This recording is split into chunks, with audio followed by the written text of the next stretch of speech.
Patricia's voice cracked across the driveway like something breaking underfoot. In the rearview mirror, I watched her chase the Porsche in her white sandals.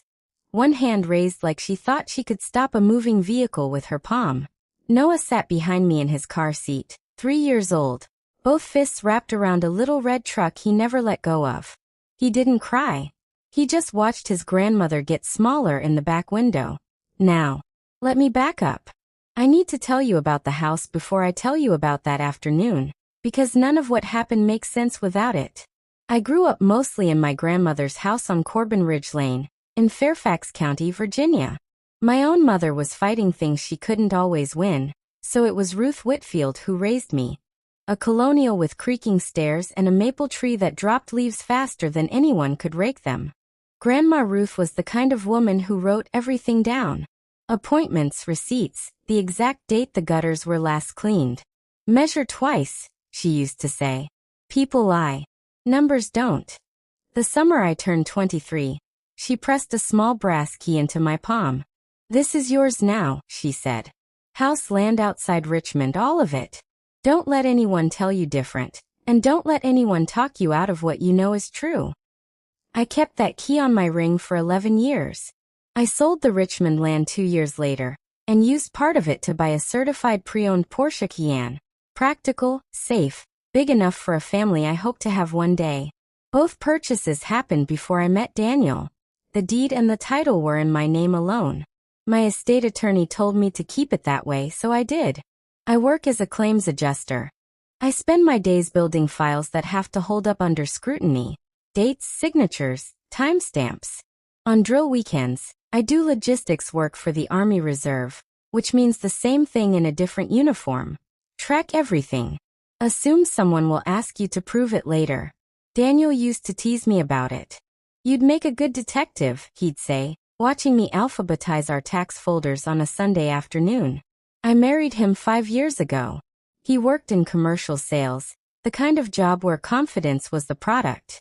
His parents, George and Patricia, lived 40 minutes away in Springfield. His older brother Mark ran a dental practice in Maryland. The kind of thing Patricia brought up at every dinner, the way some families bring up the weather. When Daniel moved into the house on Corbin Ridge Lane after our wedding, his mother complimented him once on buying such a lovely home. Daniel just smiled. I noticed it. I didn't say anything. That was the first small choice. I didn't know yet that it wouldn't be the last one. The retirement cookout for George was supposed to be a good day. I'd spent 2 days getting ready for it between my job and a reserve training weekend. Folding chairs, paper plates, a cooler stocked with drinks George liked. Our backyard was full of relatives by early afternoon. The grill going, Noah running barefoot through the grass with his truck in one hand. Patricia arrived already dressed for a party no one else was attending. She told Daniel's aunt what a beautiful place he'd given the family to gather in. She told someone else that my reserve weekends were a hobby that kept me from my responsibilities. I carried out a bowl of potato salad. She looked at my dress. Did Daniel pay for that too? A few people looked at their plates. Nobody said anything. Daniel stood at the grill, flipping burgers that didn't need flipping, wearing the expression I'd learned to read in 5 years of marriage. It meant, please let this one go. For years I had. I told myself that was peace. I was wrong about that. I just didn't know it yet. What looked like an innocent mix-up had actually been going on for years. I just hadn't been counting.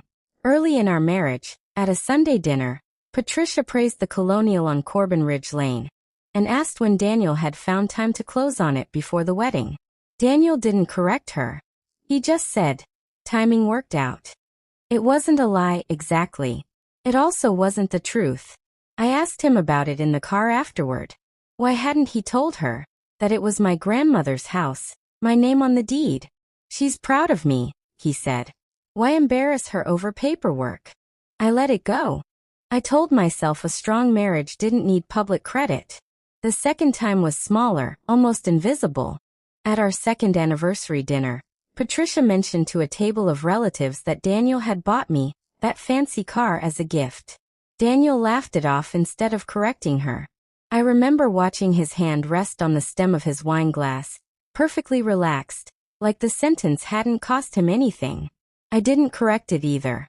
The third time is the one I think about most, because it's the one where I finally felt something was wrong and still didn't act on it.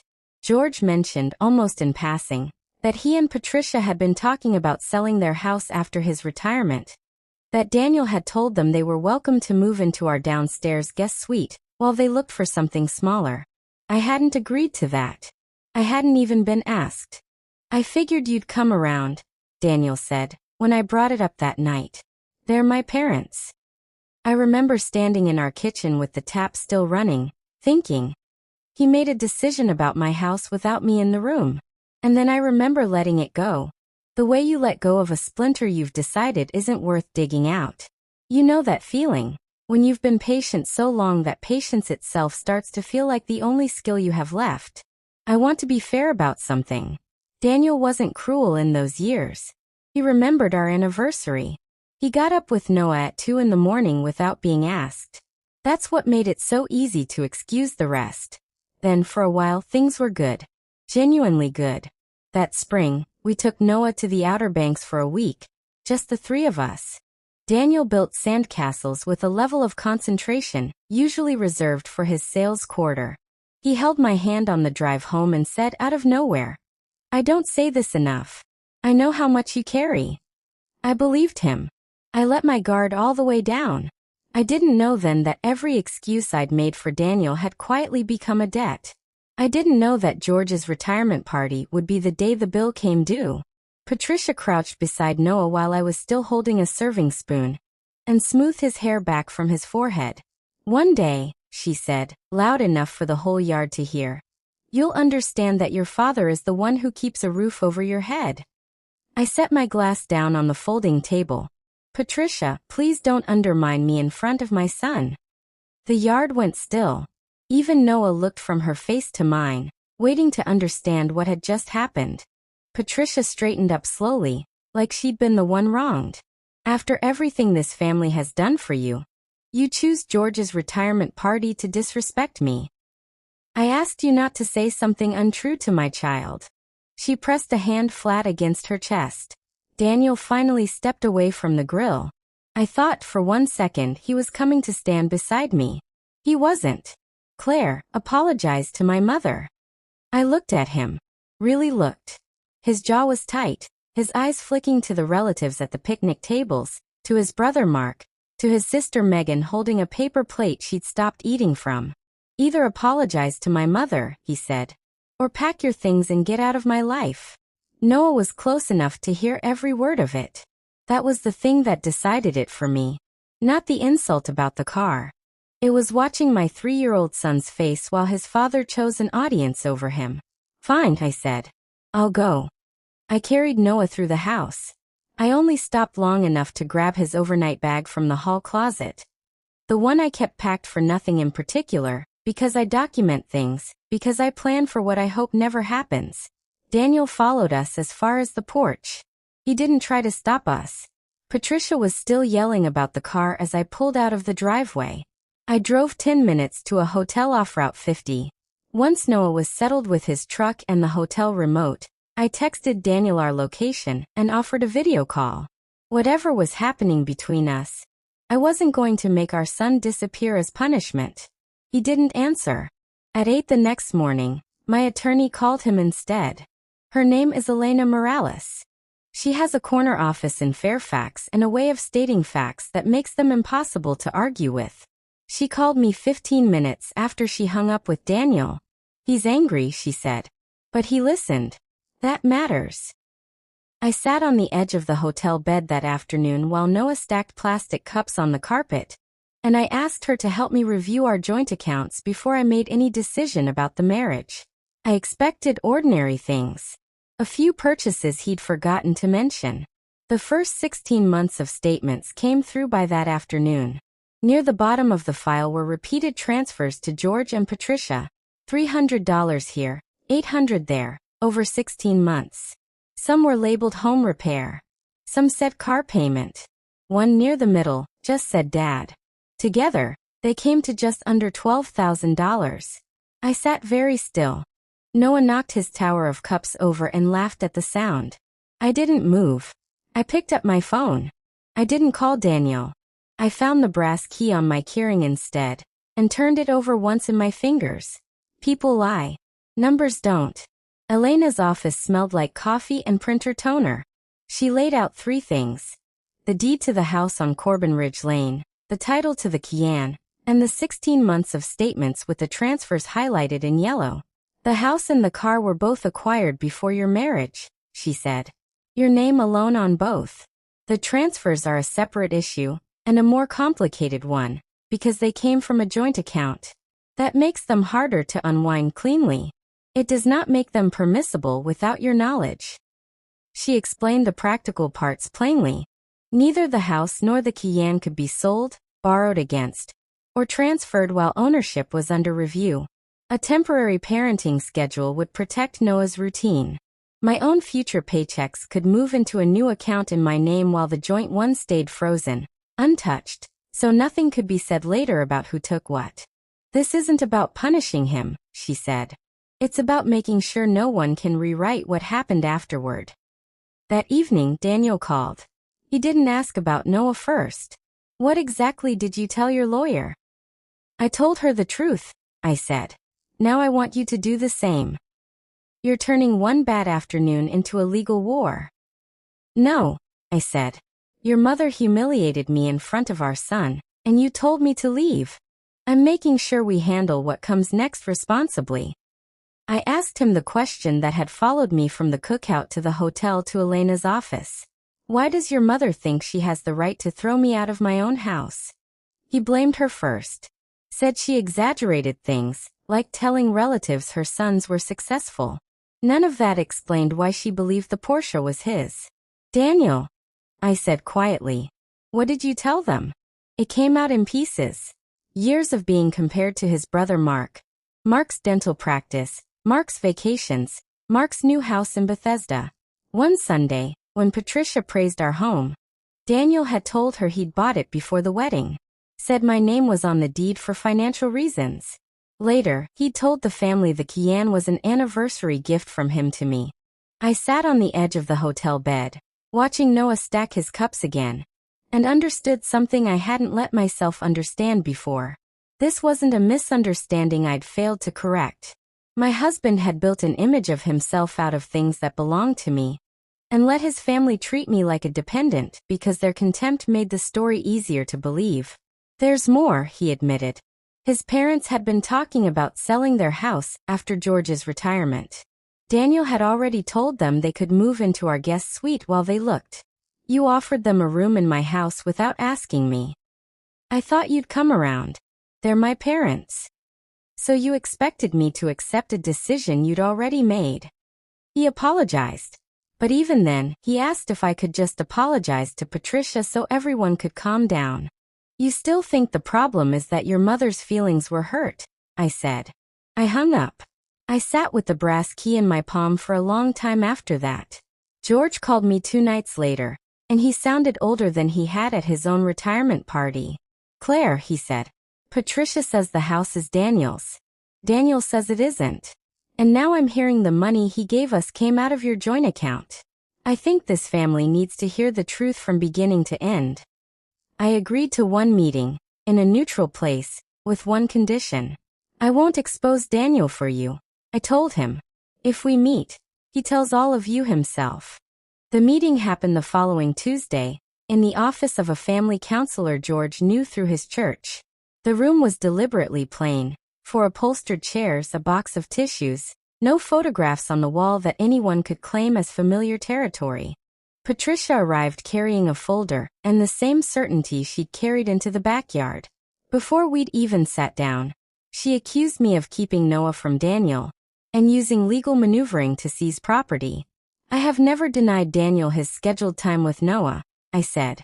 And I haven't seized anything. On the table in front of me were copies of the deed, the title, and the highlighted bank statements. I didn't open the folder. This was Daniel's truth to tell, not mine.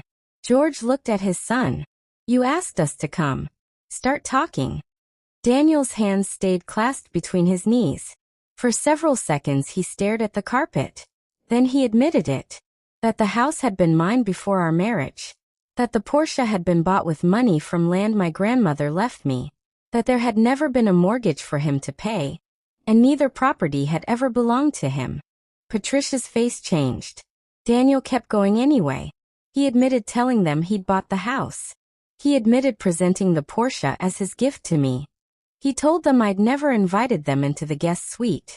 He admitted that some of the transferred money had come from savings built with both our paychecks, not his sales bonuses alone. George leaned back like the air had left the room. Patricia turned to her son. You let me say those things to her. While you knew the truth. Daniel swallowed. Yes. Why? Because correcting you would have exposed me. For once, nobody rushed to fill the silence. Patricia looked down at the papers in front of me. I slid the deed and the title across the table. She read my name printed on both, then set them down without a word. I had imagined this moment during a lot of sleepless nights in that hotel room. In those imaginings, I felt something like vindication. Sitting there, I only felt tired. I'm not here to take Daniel's house from him, I said. It was never his. I'm here because my son watched his father tell his mother that humiliating me had no consequence. Patricia's eyes filled. Her first attempt at an apology still protected her pride. I'm sorry if you misunderstood what I meant. I didn't misunderstand you, I said. You said exactly what you meant, and Noah heard it. An apology begins with naming what you did, not questioning how I heard it. Daniel looked at me with something like fragile hope. Now that everything's out, can we go home and work this out? I held his gaze. No. Knowing the truth doesn't erase what happened. The separation continues.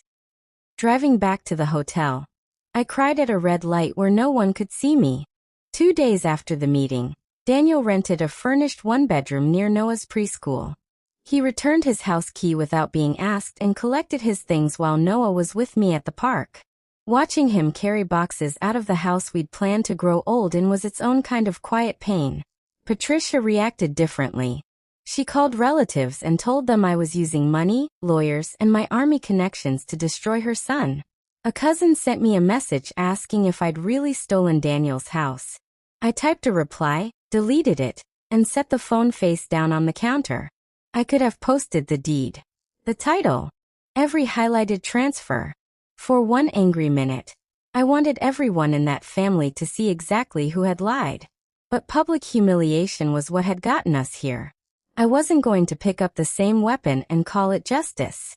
Instead, I signed the paperwork Elena had prepared. A temporary parenting schedule that gave Daniel regular time with Noah. I redirected my future paychecks into a new account in my name. I downloaded the statements. I turned on transaction alerts. And I left the existing joint balance untouched while Elena reviewed our options.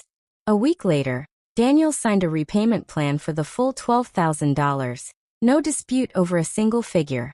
Then he started meeting with an individual counselor. Patricia left me a voicemail on a Saturday night, almost 4 minutes long. I listened to it standing in the hotel kitchenette with Noah already asleep in the next room. Claire, she began. I humiliated you in front of Noah. I treated you like you were living on Daniel's generosity.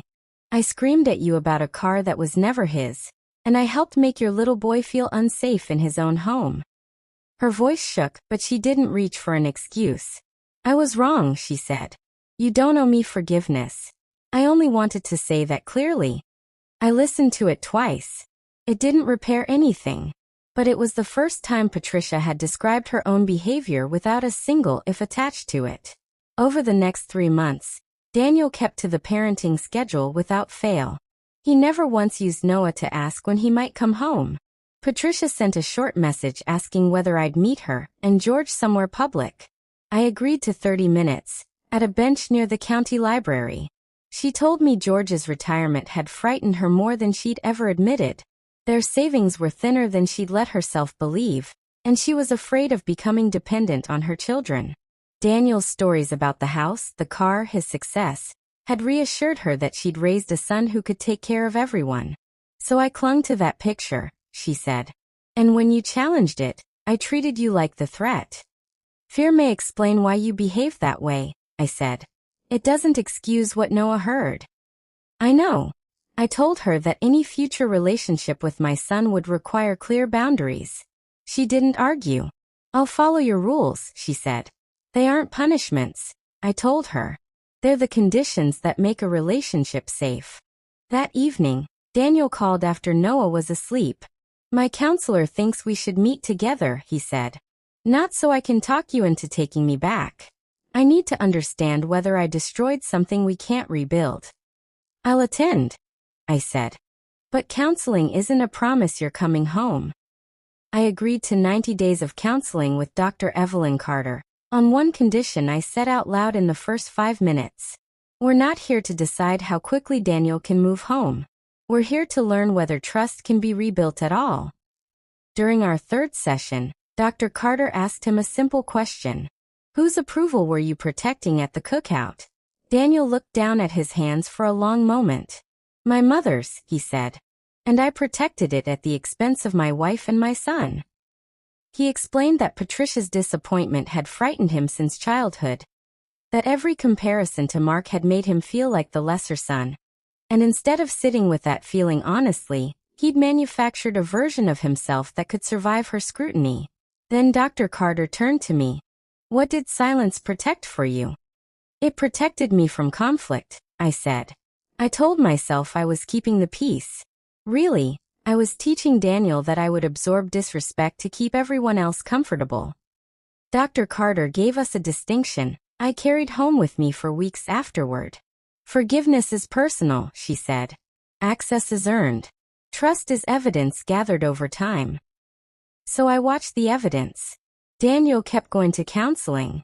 He kept the parenting schedule without a single missed day.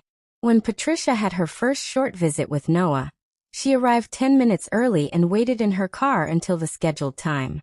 She brought a coloring book. She asked permission before photographing him. She left the moment the visit ended. The change was small enough to look ordinary. That was exactly why I trusted it more than I would have trusted a dramatic promise. Daniel stopped asking to drive the Kian. He never again implied the house was legally his.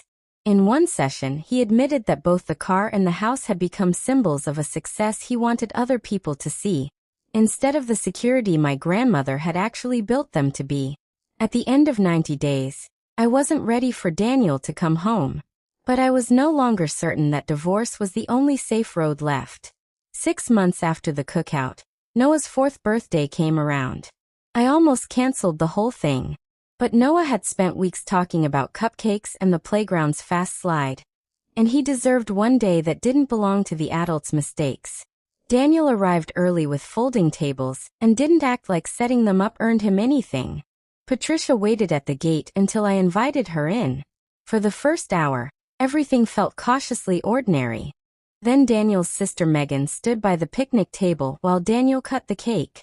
So Claire, she said, loud enough for the yard to hear. Did you ever imagine you'd win the whole family property war? A few relatives gave uncertain laughs. Daniel set the knife down before I could answer. There was no property war, he said. Elite. The house and the car were always Claire's. She paid the price for the story I told. Megan's smile faded. Daniel didn't look at me for approval. He didn't wait until we were alone to correct it. Patricia surprised me. That subject is finished, Megan. It lasted less than a minute. But that minute mattered more than every apology Daniel had given me in an office with a box of tissues on the table. Because he defended the truth when it cost him comfort, in front of an audience, without being asked. By then, Daniel had repaid the full $12,000, my share included, and our financial records had stayed open for months without a single gap. We'd each met separately with attorneys about what would happen if we tried again. The post-nuptial agreement confirmed what had always been true. The house and the Kian stayed my separate property.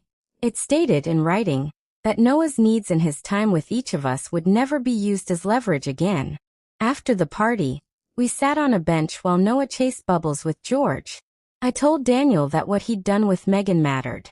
Still, I wasn't ready for his suitcases to come back through my front door as though one good afternoon repaired 5 years. We agreed to a gradual trial. Dinner twice a week. counseling, occasional family days, while he kept his apartment. If I come home someday, he asked, looking across the park at Noah, can we build something that belongs to both of us, even if the house never does? Maybe, I said. But we build it slowly. And we build it truthfully. 1 year after George's retirement cookout, we gathered in that same backyard again. No speeches this time about who provided the house. Just grilled chicken, Noah's laughter, and a folding table covered in dishes everyone had helped bring. Daniel had moved home 3 months earlier, after our trial reconciliation grew slowly into something steadier. Trust didn't reappear the day his suitcase crossed the threshold. It came back in small, repeated choices. He asked before large purchases. He showed me financial statements without being reminded. When Patricia pushed back on a boundary, he spoke to her himself instead of asking me to absorb her disappointment. None of it was dramatic enough for a movie. It was strong enough for a marriage. At one point Noah climbed into my lap and asked whether Grandma knew whose house it was now. She knows, I told him. But more importantly, she knows this is your home, and everyone here has to treat each other kindly in it. The house and the Kian were still mine. That was never the victory. The victory was refusing to teach my son that keeping a family together means one person has to accept humiliation to make it work. Daniel's victory was learning that love doesn't give you permission to hide behind a lie. Patricia's was learning that an apology only means something when changed behavior follows it. Before dessert, Daniel stood beside me while Noah carried napkins to the table. He didn't call the house his or mine or ours. I'm grateful to be home, he said. This time, the word home sounded like responsibility, not ownership. My son didn't learn that the loudest person in the room owns the house. He learned that love means telling the truth, respecting boundaries, and earning your way back after you've broken someone's trust. If this story made you think about the difference between forgiveness and restored trust, I hope you'll share your thoughts below. And if you believe families can heal without pretending the hurt never happened, subscribe and join me for the next story.